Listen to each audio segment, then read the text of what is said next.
Paloma Caro, bienvenida a Atrapalibros. Un placer tenerte con nosotros. Muchas gracias, igualmente. Oye, vamos a hablar de tu última novela, Mm, Homenaje a tu silencio, la historia de una madre y una hija, como tú has explicado, de Emma y de Julia, que nunca se comprendieron y un secreto que nunca se dijeron. mm. ¿Cómo surge esta historia, Paloma? Em, Mira, aparte de las historias familiares, de los inviernos en mesa camilla y brasero. Mis tías y mi madre hablaban de todo. Principalmente hablaban además cuando estaban solas, porque cuando llegaban los hombres y se sentaban a merendar, las conversaciones eran otras. Pero cuando ellos se iban, que se iban enseguida, que terminaban de merendar, porque se iban a ver la televisión, el fútbol o lo que fuera, ellas seguían hablando y entonces empezaban a hablar de cosas que algunas de ellas las hablaban en voz baja. Cuando yo era muy pequeña, pues obviamente había cosas que delante de mí no se decían. A partir de los 14, 15 años, ya empezaron a no cuidarse tanto de mi presencia. Y entonces contaban, pues eso, contaban todas las historias familiares, que muchas veces no eran de su propia familia, Mm. pero sí de primas, tías, de Tetuán, por ejemplo, ¿no? Bueno, o de otras ciudades, es decir, de cosas que Tetuán es un pasaban. escenario de la novela. Sí, claro. Y entonces, bueno, pues un poco de eso, ¿no? De eso y de que era un mundo en el que las mujeres tenían una vida como en minúsculas Mm. y los hombres en mayúsculas. O sea, era como que las mujeres hablaban de lo sentimental y de lo emocional y los hombres del avance del mundo. Como si el avance del mundo no tuviera que ver también con lo sentimental y con lo emocional, ¿sabes? Y aquí tenemos, Paloma, a Julia, ¿no? Mm, Que 20 años después de la muerte de Emma, su madre, en una conversación con su tía materna, así como quien no quiere la cosa, ujú. le he revelado de forma fortuita un secreto familiar que le va a cambiar. Totalmente. Porque le va a hacer ver que la vida que ella había vivido no era como ella creía. Que además le va a descubrir el porqué de su mala relación con su madre. A ver, ella es culpable, obviamente, al menos del 50% de la mala Un relación. poco alocada, decía ella, ¿no? Sí, porque ella es una persona de los años 80 y 90. Su madre es una persona de los años 50 y 60 y principios de los 70, con lo cual la diferencia es una diferencia muy grande, porque España en aquel momento se abre al mundo y la diferencia, claro, de concepto e incluso de la moralidad de la época es totalmente diferente. Tú piensas que Julia ya vive en una época en la que la píldora existe, se pueden tener varios novios, incluso en un momento dado ya te puedes hasta divorciar, aunque al principio estaba muy mal visto, pero ya existía el divorcio. Y ella va en busca de su identidad, ¿no? Investigando la vida de su madre o intentando recordar, ¿no? Y poniendo cada cosa en su lugar. Sí, primero recuerda, ¿no? Y dentro de todo lo que recuerda, pues lo que más recuerda es que ella también culpó muchísimo a su madre. eh, no la entendió, ¿no? Pero en el principio de la novela, si te fijas, en realidad, más que nada se están contando los hechos, Sí. eh, y de lo que ella recuerda de su madre, de la relación que ellas simplemente tenían. Casi, casi en la primera parte de la novela es el lector el que busca las moralinas y en realidad Julia solo está recordando. Sí. Ya en la segunda parte sí que hay, bueno, pues hay ya una redención, y hay sobre todo saber cuál fue la historia de la juventud de su madre, que ella desconocía. Y además de la identidad, como decíamos, Paloma, el silencio es un tema recurrente en la novela, ¿no? ¿Por qué crees que a menudo las familias guardamos secretos y cómo afecta estos secretos a las relaciones interpersonales? A ver, quizás es políticamente incorrecto, pero creo que hay veces que es bueno guardar silencio, porque ahora mismo todo el mundo habla demasiado. Incluso ya con las redes sociales es el colmo. Pero no siendo, a ver, se puede llegar a un ten con ten. En aquella época no se contaba nada que pudiera ser mal visto, ¿vale? Porque además la represión era muy grande y además sobre todo porque se pagaba un precio muy alto, que era el ostracismo. O sea, es decir, es una persona que tú te enterabas de que había robado, pues ya nadie le daba un trabajo. Ya nadie, o sea, nadie pensaba que había una redención posterior, ¿no? Las mujeres era igual. O sea, es decir, si tú te habías quedado embarazada siendo soltera, por ejemplo, pues tú ya automáticamente eras etiquetada de una manera. Es el gran cambio, diríamos, ya te digo, de los 80 Claro. y los 90, en los que ya, a ver, empieza a no ser así. Esto es gradual, no es una cosa de un día para otro, pero sí es cierto que España cambió muchísimo. Y yo creo que las mujeres en ello hemos ganado, pero vamos, muchísimo, muchísimo. Hay muchas frases que podemos resaltar. Hay una como, en casa siempre fuimos así, no se mencionaba lo mal hecho, porque creíamos que solicitar el perdón era rebajarse. Sí, claro. Era el amor propio, muy mal entendido. De hecho, incluso el reconocimiento de un error también era algo muy mal entendido.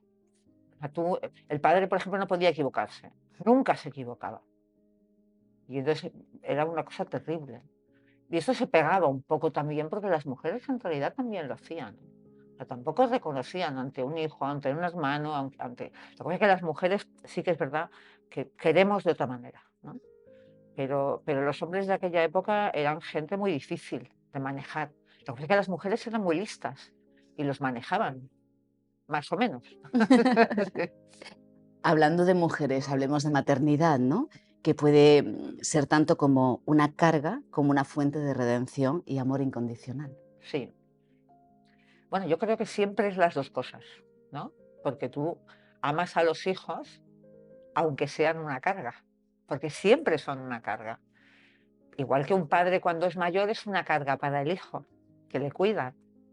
O sea, siempre cuando alguien depende de ti, por una parte es una carga y por otra parte es una satisfacción. Es que en la vida no hay cosas que son blancas o negras. Muchos risas. Siempre sí, claro. Son dobles. Y vámonos a los escenarios, ¿no? Mm, Tetuán y Madrid, que son claves en la novela. mm, Tetuán tiene un fuerte peso, sobre todo emocional, como tú comentabas, y simbólico. sí.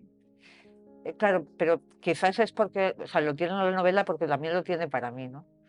Entonces, a mí, por ejemplo, los olores, o sea, por ejemplo, bueno, no solo Tetuán, la verdad es que es todo Marruecos, pero todo el Magreb huele igual, realmente. Pero a mí es que el olor, yo me bajo en Tánger, por ejemplo, en el ferry, y cuando llego arriba y ya me voy a meter dentro de un hotel o me voy a meter donde sea, en casa de un amigo que tengo allí, yo ya caminar por las calles, yo ya soy feliz. Porque no, a ver, a mí me gustan los sitios con vida. Y los sitios con vida huelen bien y mal, las dos cosas. Cuando tú llegas a ciertos sitios de Suiza, que no tengo nada en contra de Suiza, hay que decirlo, es tan limpio, tan higiénico, que no huele a nada. Y eso a mí me da siempre la sensación que quiere decir que no vive nadie, que no hay vida. Eh, a ver, por ejemplo, no me gustan las viviendas, los edificios en los que cuando entras a la 1:30 o a las 2 menos cuarto y vas a coger el ascensor, no huele a comida. Tiene que oler. Si yo tengo casa en Sanlúcar, aquí en Andalucía huele a puchero, ¿no? Sí. A comino. O sea, yo cuando llego aquí también me pasa lo mismo, ¿no? Yo huelo.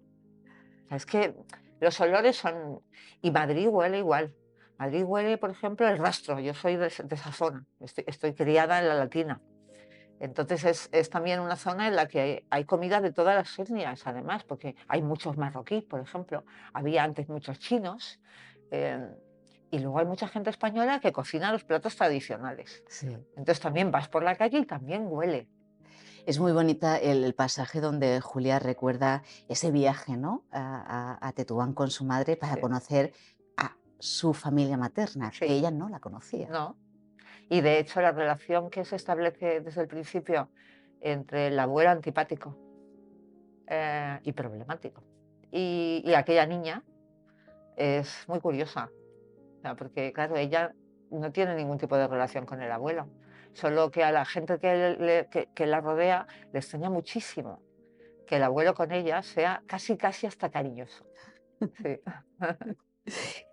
Durante la lectura también se palpa esa dualidad, podríamos decir, entre el lugar de origen Ujú, y el lugar de pertenencia, ujú. que son a veces cosas diferentes. Sí, sí, claro. Sobre todo en mi familia, eso que acabas de decir es totalmente cierto porque mi familia es emigrante.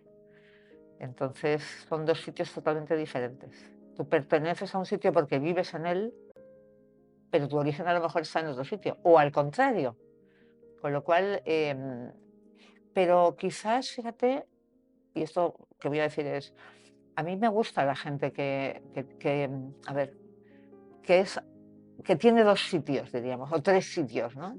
O sea, que cuando le preguntas te dice eso de, bueno, yo soy de no sé dónde, pero yo también me encuentro fenomenal en no sé qué sitio, ¿no? Me encanta, porque eso quiere decir que es gente abierta de mente, ¿no? Cuando tú, a mí, por ejemplo, París es una ciudad que me encanta. Cuando yo me siento en París en un café, en Le Marais o en Saint-Germain-des-Prés, en cualquier sitio, ¿no? Y me tomo un café, simplemente, ¿no? Yo estoy en casa. ¿Por qué? Porque me recuerda también a Madrid, porque Madrid es una ciudad muy afrancesada. Mm. Y en Marruecos me pasa lo mismo también, por ejemplo. Yo estoy en casa. Me encanta, por ejemplo, ir a Tetuán y ver a todos los hombres jugando al dominó. ¿Sabes que es el juego nacional? Sí.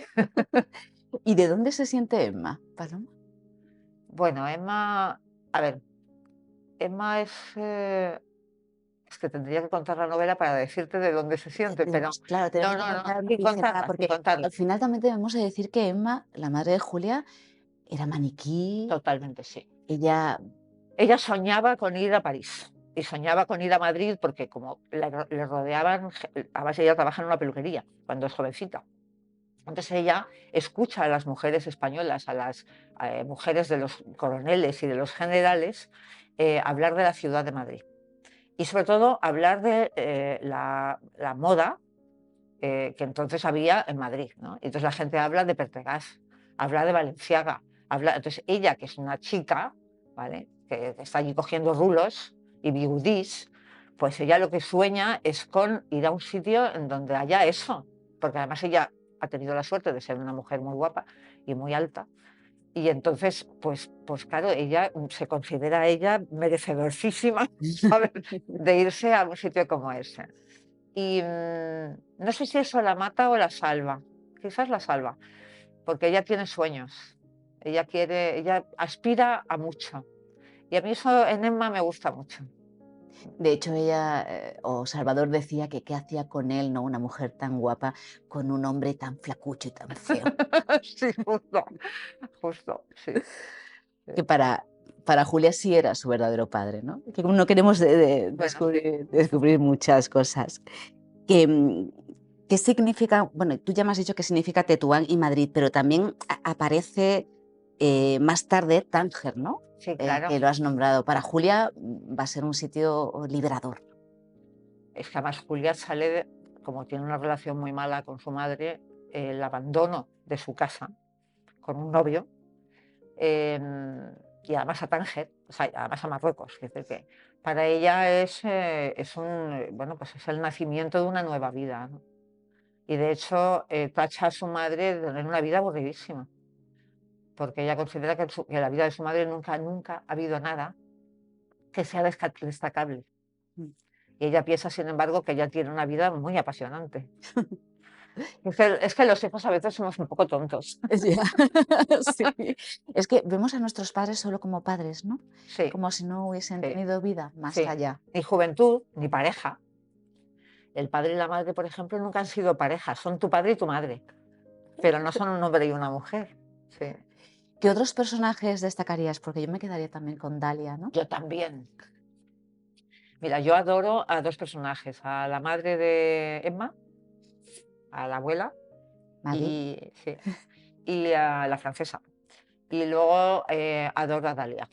Dalia es una mujer mayor, una anciana casi, pero, eh, pero que sin embargo es una mujer muy inteligente, muy lista, que sabe graduar la información, que sabe llevarse bien con una sobrina que tiene 20 años o 20 y tantos años menos que ella. Y que además está dispuesta a coger de la mano a su sobrina y hacer ese viaje de recuerdo con ella. Vamos a ir terminando, pero el final es muy sorprendente, ¿no? Y Mm, quizás no se lo esperan los lectores. Sí, eso espero que bien. Y por último, Paloma, ¿qué te ha aportado a ti la novela? Porque supongo que a cada escritor os aporta, cada vez que escribís un nuevo libro, Mm. os deja un pozo. ¿Y qué quieres que aporte a los futuros lectores? Pues a mí me gustaría que sea un homenaje, también al silencio, pero aparte, a las madres, ¿no? A las madres y a las abuelas. O sea, yo creo que, pero un homenaje de comprensión, no vacío, porque hoy en día todo el rato se habla de las mujeres, porque las mujeres, porque las mujeres, no. Es que es cuestiónate, ¿no? ¿Quién fue tu madre? ¿Qué hizo tu madre? ¿Cuál fue su vida? Si fue feliz, si no lo fue. Dedica 15 minutos a pensar qué vida llevó como mujer, no como tu madre, porque es tu madre, ¿no? Pero ¿Cuántas renuncias, no? sí, sí, pero gustosas probablemente, ¿no? Pero bueno, ¿qué le hubiera, por ejemplo, nunca le preguntamos a nuestra madre, ¿a ti qué te hubiera gustado ser? Por ejemplo, ¿no? Porque seguro que tuvo sueños, como los hemos tenido todo el mundo, ¿no? O sea, cuando eres niño, yo es una cosa que pregunto mucho, ¿no? ¿Qué te hubiera gustado ser, no? Porque, aunque parece que es nada, un tópico, pero muchas veces no lo es, ¿no? Y hubo épocas, sobre todo, en que las personas no podían hacer lo que querían, tenían que ganarse la vida.